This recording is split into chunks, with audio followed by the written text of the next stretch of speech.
Stéphane Masson, bonjour. Bonjour Émilie. Vous êtes coach professionnel certifié. Pouvez-vous nous dire en quoi consiste votre métier ? Mon métier consiste à aider les gens à trouver des solutions à leurs problématiques par différents moyens, notamment, on aura peut-être l'occasion d'en reparler un peu plus tard, mais notamment le questionnement, pour les amener à réfléchir sur eux et à trouver en eux des solutions, puisque chaque humain a les solutions en soi, mais souvent il est un petit peu submergé par ses émotions, et donc mon travail consiste à les aider à faire le tri dans leurs idées et à trouver le chemin des ressources pour trouver des solutions. D'accord. Vous évoluez dans plusieurs domaines, je crois. Alors, moi j'évolue dans le milieu de l'entreprise, je travaille avec des professionnels, mais je travaille aussi beaucoup avec les particuliers. Les particuliers pour toutes les problématiques de la vie courante, et les sportifs également pour tout ce qui est motivation et préparation mentale. Et alors, quels sont les grands principes du coaching ? Les grands principes du coaching, c'est en 3 étapes. Moi, mon travail consiste à rendre les gens conscients de leurs problématiques, même s'ils en sont conscients. S'ils viennent le voir, c'est qu'il y a une problématique. De bien cerner la problématique dans un premier temps. Après, dans un deuxième temps, on va mener une réflexion et on va trouver des voies et des solutions. Alors au départ, il y a plusieurs solutions, et après, le but de la discussion et de la tractation, c'est de faire un choix parmi plusieurs solutions, et peut-être la meilleure solution. Le tout est abouti sur un objectif très précis, qui est très clair et qui est temporairement défini pour emmener le coaché à un endroit où il a envie d'aller dans un temps imparti. Ça, c'est valable pour le sport. Pour le sport, c'est encore plus flagrant parce qu'il y a des étapes clés et en général des rendez-vous avec des grandes compétitions. Donc, le timing est assez précis. Pour le particulier, on verra les problématiques après, mais pour le particulier, en général, il a envie d'avoir une réponse assez rapidement et trouver une issue à ses problèmes assez rapidement. Et dans l'entreprise, quand il y a des problématiques, plus tôt on est à même de trouver des solutions, plus tôt le service et l'entreprise va mieux tourner et retrouver le chemin d'une productivité attendue. Très bien. Alors justement, en parlant de bienfaits, quelles sont les demandes les plus fréquentes des coachés qui viennent vous consulter ? Alors pour les sportifs, c'est assez simple, C'est de la préparation mentale au sens large du terme, et c'est souvent lié à une gestion des émotions et à une gestion du stress. Souvent, les sportifs perdent leurs moyens à cause du stress et parce qu'ils sont submergés par des émotions qu'ils ont du mal à canaliser. Pour le commun des mortels, pour le particulier, on rejoint aussi ça, c'est souvent lié aux émotions, à la gestion du stress. Après se rajoutent plein d'autres choses, un nombre incalculable de problématiques, mais qui vont revenir souvent à cette notion de confiance en soi, estime de soi, confiance en soi, comment s'affirmer. Et tout ça pour arriver à quoi ? Pour arriver à un certain confort de vie, pour arriver à un bien-être, ou en tout cas à un mieux-être, et peut-être à un bonheur. Souvent on parle du bonheur, c'est pas très bien défini. Quand on demande la définition à tout à chacun, on ne sait pas trop ce que c'est que le bonheur. Qu'est-ce que le bonheur ? Donc, grande question. Et souvent, ça se résume à ça, et c'est de dire, voilà, moi j'ai envie d'être bien. Ça se résume à ça. J'ai envie d'être bien. Donc, je travaille avec les gens pour trouver des solutions avec leurs moyens, ce qu'on appelle les ressources, et dans le contexte dans lequel ils sont. Donc, soit en changeant de perception, parce qu'on est là sur le savoir-être. Le savoir-être, c'est comment maîtriser son environnement. Donc, avec son système et avec ses contraintes, comment je peux arriver à être mieux, à trouver des voies et à éclaircir un peu des situations qui sont pas claires, parce que les gens sont pas bien. Donc souvent ils sont stressés. Souvent ils ont des rapports un peu conflictuels à la maison, en entreprise, et tout ça mis bout à bout fait que la vie est pas très agréable pour certains. Voilà. Après, en entreprise, Là, c'est d'autres types de problématiques qui peuvent être aussi liées au comportement humain, puisque de toute façon, partout où on est, on fait partie d'un Bien sûr. système où on rencontre l'humain, donc il faut composer avec l'humain. Et souvent, on se rend compte qu'on a une certaine part de responsabilité quant au dysfonctionnement d'un système, d'une famille, d'un couple, d'une Oui, entreprise. ça va dans les deux sens, Ça va dans les deux sens, hein, c'est ce qu'on appelle un système. Et donc, mon travail, c'est de remettre de l'huile dans les rouages et de trouver les voies d'un certain apaisement, d'une intelligence de fonctionnement pour trouver une certaine sérénité dans les relations interpersonnelles pour bien fonctionner. Et en entreprise, au-delà de ça, on va sur l'intelligence collective, c'est la cohésion d'équipe. Et après, ça va sur des problématiques plus focalisées, comme notamment le travail sur le leadership, des choses comme ça, qui sont purement entreprises. Et en matière générale, on peut dire que dans le coaching, il y a deux pôles.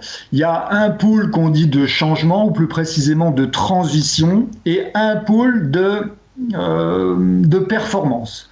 Le premier, on va partir d'une situation qui n'est pas très, on va dire, satisfaisante, soit pour un particulier, soit pour une entreprise, et on veut trouver des solutions pour améliorer. Donc là, on va chercher une transition.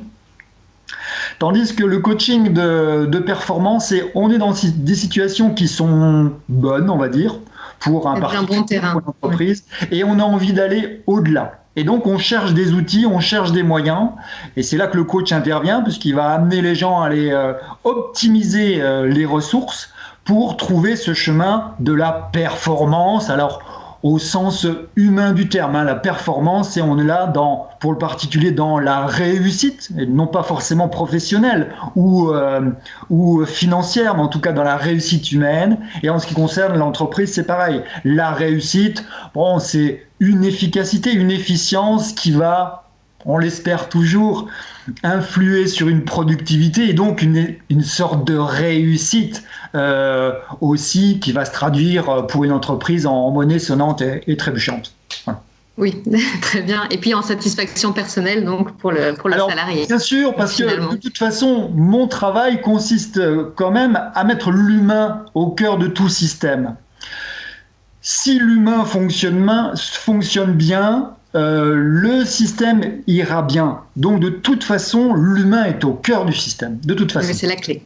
Voilà, c'est la clé, c'est la clé. Enfin, maintenant, c'est mon avis, c'est mon avis de coach humaniste. Après, par ailleurs, d'autres gens qui seront plus dans la productivité auront un autre avis. Mais en tout cas, c'est mon avis, c'est de replacer l'humain au cœur de tout système et de l'entreprise.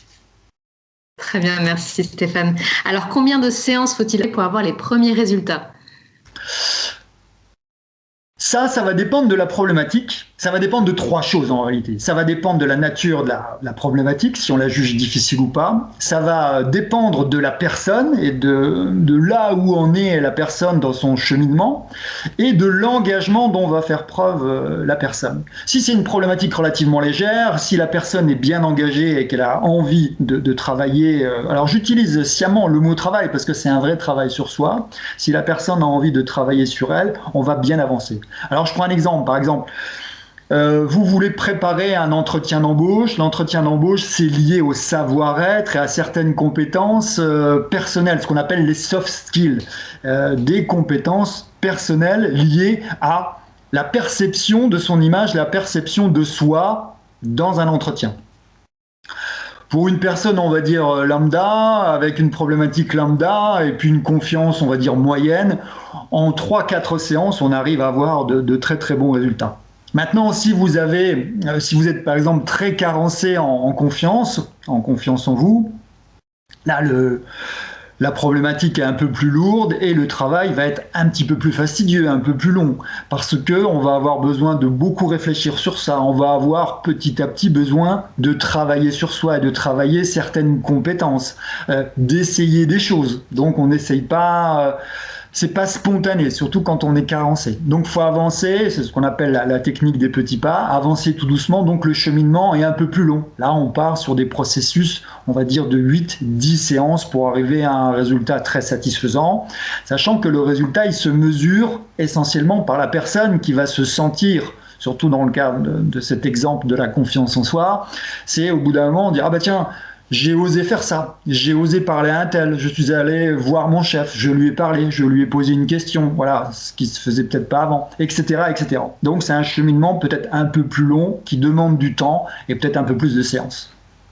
Oui, un travail plus de fond, avec peut-être des petits exercices à faire justement à la maison ou dans la vie réelle, à mettre en pratique. Exactement. Il y a toujours un peu de pratique. Il y a très très peu de théorie parce que la théorie, le coach la garde pour lui.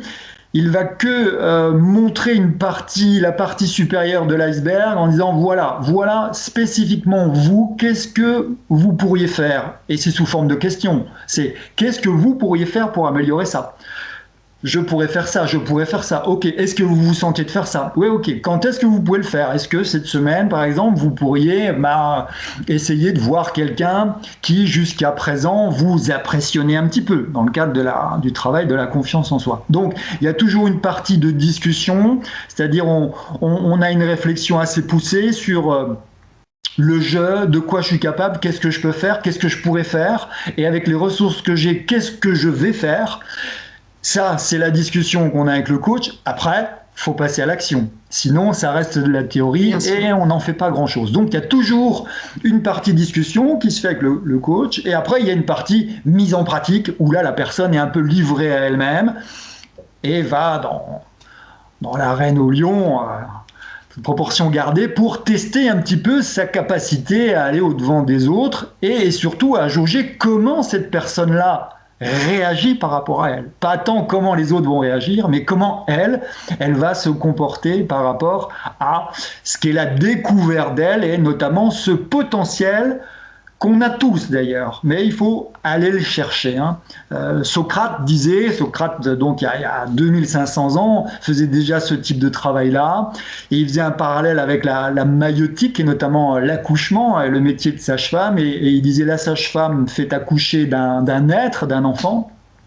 Le coach, qui est un maïeuticien, façon vue par Socrate, est amené à faire accoucher les âmes. Voilà, donc là, si vous voulez, le travail de coach, c'est faire simplement accoucher les gens de leurs envies, de les faire sortir un peu de leur coquille, d'aller chercher leur potentiel, leurs ressources et de s'épanouir et d'aller vers ce bonheur, d'aller vers ce bien-être auquel on aspire tous, plus ou moins. Oui, vraiment, donc se révéler. Alors justement, lors de ces consultations, on l'a bien compris, il y a un réel échange, voire le coaché se dévoile beaucoup. Comment nous assurer de ce feeling? Comment bien choisir son coach? Ça, c'est une très très bonne question. La première des choses, c'est de regarder quel est le parcours de formation du coach. Quel est son diplôme? Est-ce que la formation que le coach a suivie est une formation reconnue? Est-ce qu'elle est certifiante? Est-ce qu'elle est diplômante? Est-ce que l'école, le centre de formation ou l'université dans laquelle le coach a suivi sa formation est reconnue? Ça, c'est la première des choses. Néanmoins, le plus important peut-être, c'est de sentir humainement la personne. C'est-à-dire qu'en général, alors on est très numérique, donc les premiers contacts qu'on va prendre avec quelqu'un, c'est via une plateforme numérique, un mail ou un échange par un réseau. Au-delà de ça, il faut assez rapidement passer au coup de téléphone et avoir un premier contact humain, au moins auditif, pour pouvoir jauger si le coach que vous avez en face de vous, ou en tout cas au bout du téléphone, pourrait correspondre à quelqu'un qui serait à même de vous entendre et de vous aider. Parce que le plus important dans un travail de coaching, dans un processus, c'est ce qu'on appelle le rapport collaboratif. Il y aura un bon travail de fait que s'il y a un très bon rapport collaboratif. Je ne veux pas dire par là que le coach et le coaché deviennent amis. Ça peut arriver bien sûr, mais il faut vraiment qu'il y ait une très très bonne entente. Donc, à la base, c'est humainement, il faut que le courant passe très très bien. Charge au coach à faire aussi le nécessaire, surtout quand les gens viennent le consulter avec des problématiques un peu délicates. Mais en tout cas, c'est le conseil que je donnerais. Formation, diplôme et cette capacité humaine à rentrer et sentir que le coach est réellement en empathie avec vous et qu'il va se passer quelque chose humainement, que vous sentiez la bienveillance et l'envie du coach de vous donner un coup de main. Voilà, c'est ça. Très bien. Enfin, une dernière question. Qu'avez-vous envie de dire aux personnes qui n'ont pas encore osé franchir le cap de consulter un coach ? Le coaching, ça devrait être obligatoire et remboursé par la sécurité sociale. Je plaisante un peu, mais pas tant que ça. Si vous voulez, avant, je voulais juste faire un parallèle avec la psychologie. Souvent, on me demande, mais quelle est la différence entre un psychologue et un coach ? Le psychologue, lui, il va repartir dans le passé pour voir quels seraient les traumatismes ou les causes d'un traumatisme qui résonnerait dans votre présent et qui vous empêcherait d'avancer. Voilà. Et ça, c'est du très très bon travail, parce qu'il y a des personnes qui vivent des traumatismes assez importants et qui ont besoin de faire ce travail de défrichage. Le coaching, c'est un petit peu différent parce qu'on part d'un instant présent, on fait l'analyse de l'instant présent et on se pose la question suivante, c'est est-ce que là où je suis bien ? Si la réponse est non, à ce moment-là, on essaye de voir très rapidement pourquoi on n'est pas bien, on arrive à déceler 2-3 soucis, problèmes, ce que nous on va plus appeler des problématiques, et à ce moment-là, on va demander au client de dire qu'est-ce que vous aimeriez pour les prochains mois, les prochaines années, où est-ce que vous voudriez être, qu'est-ce qui vous aspire, qu'est-ce que vous voulez. Et à ce moment-là, on va mettre en évidence un objectif. Et donc, de cet objectif-là, on va cheminer vers ce bonheur dont on parlait tout en début de cette interview. Donc, pour vous dire que ce travail-là, il serait presque nécessaire pour le commun des mortels, parce qu'on a tous des questions à un moment ou à un autre de sa vie, des moments différents, parce que la vie est construite de cycles différents, et on n'a pas forcément les réponses. Donc, si vous voulez, quand vous allez voir un coach, vous allez trouver des réponses. Il y a des carrefours. Souvent, les carrefours, je vous donne un exemple, si on a un petit peu le temps. Il y a un carrefour très important. C'est celui où vous êtes parent depuis quelques années, voire de nombreuses années, on va dire 20-25 ans, que vos enfants quittent la maison, que vous vous retrouvez en couple, que vous avez fait le tour professionnellement de votre vie d'actif, et vous vous retrouvez à un carrefour, vous dites, et maintenant, qu'est-ce qui se passe ? Et j'ai beaucoup de clients qui viennent me voir comme ça en me disant, ah, maintenant, qu'est-ce qui se passe ?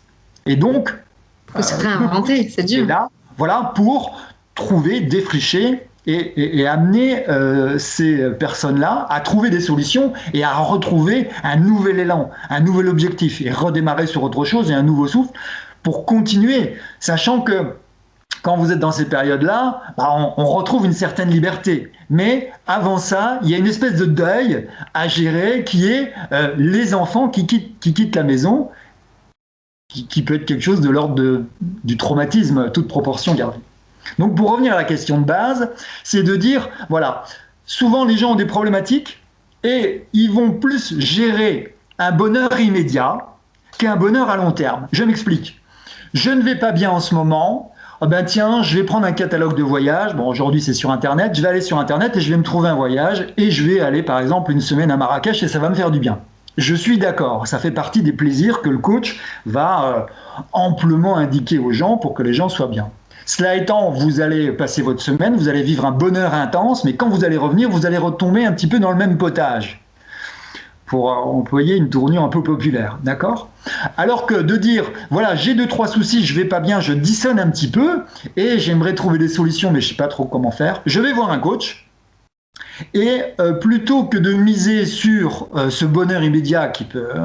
éphémère, pour le coup. Éphémère, que peut procurer les vacances, par exemple, je vais faire un vrai travail sur moi, et je vais construire mon bonheur, ou en tout cas l'image du bonheur que j'aimerais avoir, je vais prendre mon temps et je vais le construire dans le temps. Et je vais tâcher de m'épanouir comme ça. Et ça, c'est le conseil que je donne. Et les gens le comprennent, mais on le comprend que quand vraiment on est intéressé par ça. Les gens qui sont un peu extérieurs, ils voient ça à l'extérieur, ils disent bon, qu'est-ce que je fais avec ça ? Je sais pas, donc j'en fais rien. Alors que les gens qui commencent un petit peu à s'intéresser à cette notion de développement personnel, un terme que j'aime pas trop parce que c'est un peu trop fourre-tout, mais en tout cas à commencer à s'intéresser à soi et à son chemin, comprennent très vite l'intérêt à dire je rentre dans un processus parce que je vois que je suis bien, mais pas tant que ça. J'ai des petits conflits comme ça au travail, j'ai des petits conflits dans mon couple, j'ai des petits conflits avec ma famille, mes amis. C'est donc qu'il y a un petit souci qui traîne, et donc le coaching permet de désamorcer tout ça et de cheminer vers quelque chose de plus authentique d'ailleurs, qui va plus ressembler à vos valeurs et qui va vous permettre d'être mieux. Voilà. Voilà, et de trouver du coup un bonheur, en tous les cas, un épanouissement durable. Le bonheur, il n'est pas au bout du chemin, le bonheur, c'est le chemin. C'est le chemin. Donc le bonheur, si vous voulez, il est tout le temps, à moins d'avoir des gros soucis. Alors quand je dis gros soucis, c'est d'être très malade, c'est d'avoir des gros soucis financiers. Mais après, quand on a une vie un peu lambda, voilà, on a tous des soucis, on a tous des factures à payer, on a tous les pneus de la voiture à changer régulièrement, etc. Maintenant, si on s'avise à se pourrir la vie pour tous ces petits détails-là, c'est qu'on le veut bien et qu'on l'accepte et qu'on rentre dans cette trame-là. Par contre, si on décide de avoir une autre perception, avoir un autre œil sur cette vie, et on va y mettre dedans ce qu'on veut bien y mettre, ça change la vie réellement. Ça change la vie réellement. Et quand on fait un peu le ménage et qu'on enlève tous ces petits détails qui peuvent vous pourrir la vie, ça change tout. Ça change tout. Et souvent, c'est une histoire de perception. La perception de soi dans son environnement, et la perception du monde dans lequel on est, qui fait que c'est un petit peu faussé. Et c'est un petit peu vrillé. Voilà. Voilà. Donc ça c'est ce que je dirais. Et une toute petite parenthèse, dans d'autres pays comme par exemple en Allemagne ou au Danemark, c'est des choses qu'on déjà dès l'école. Il y a des cours, alors il n'y a pas une traduction très subtile entre ce qui se dit là-bas et ce qui se dit ici, mais en tout cas, c'est de la perception de l'humain et c'est des cours d'empathie. Donc à l'école, on vous explique ce que c'est que l'empathie. Donc l'empathie envers l'autre et l'empathie envers soi-même. Donc on a déjà un œil sur soi. Et pareil, au Danemark, au lycée, il y a des choses où on amène à réfléchir sur soi. Donc c'est pas de la philosophie. C'est pas de la psychologie, c'est pas de la philosophie, c'est entre les deux. C'est de dire, voilà, dans quel monde je suis, qu'est-ce que je peux faire pour moi aller mieux, et qu'est-ce que je peux faire aussi pour rendre mon environnement un peu meilleur. C'est très intéressant. Très intéressant. Et puis du coup, le fait de vous écouter parler comme ça, voilà, ça met déjà de bonne humeur. Donc... tant mieux. Très bien. Alors, vous êtes présent et actif sur les réseaux sociaux. Quel genre de message faites-vous passer ? Alors être sur les réseaux sociaux, c'est quasiment indispensable, et puis c'est bien parce qu'on est en contact directement avec les gens ont des questions, des remarques, c'est direct, donc ça c'est très bien. Moi, souvent, je réagis à des questions qui sont plus ou moins récurrentes, où les gens vont revenir sur les mêmes thèmes. Alors, je citais en exemple tout à l'heure, au début de cette interview, la confiance en soi, c'est quelque chose qui revient, et c'est normal, puisque c'est un peu le socle, l'estime, la confiance et l'affirmation de soi, c'est le socle de notre fonctionnement. Donc, si on a un bon socle, on peut prétendre fonctionner beaucoup mieux. Cela étant, les gens me posent leurs questions, me font des remarques, et puis, plutôt que de répondre à chaque fois à chacun, je me suis dit, tiens, je vais animer un espace YouTube, un espace Instagram, Facebook, et avoir des réponses un petit peu. Alors, c'est compliqué parce que c'est des réponses un peu standards. C'est un petit peu antinomique parce que normalement le coaching c'est quelque chose de très personnalisé. Là, c'est standard parce que les gens. On va faire du cas par cas. Ben voilà, ce serait trop compliqué. Donc, il y a d'un côté, je fais des petites images avec des petites remarques, des choses qui amènent simplement à alerter les gens et à réfléchir sur un sujet. Voilà. Et je fais des vidéos aussi, pareil, c'est très court. Je prends un sujet comme la confiance en soi, par exemple, et je dis voilà, qu'est-ce que c'est que la confiance en soi et comment on peut travailler un peu sur sa confiance en soi. Moi, ce qui m'importe, c'est que les gens, ceux qui m'ont posé des questions par rapport à ça, ont une première réponse, et que les autres qui sont pas où c'était pas le sujet de préoccupation du moment, ça les amène peut-être à réfléchir, à se dire ah tiens je vais écouter, c'est vrai que moi aussi je ressens ça aussi, tiens je pourrais faire ça pour aller un petit peu mieux ou passer outre mon problème de confiance en moi ou comment apprendre à dire non, ce qu'on appelle l'assertivité, etc., etc.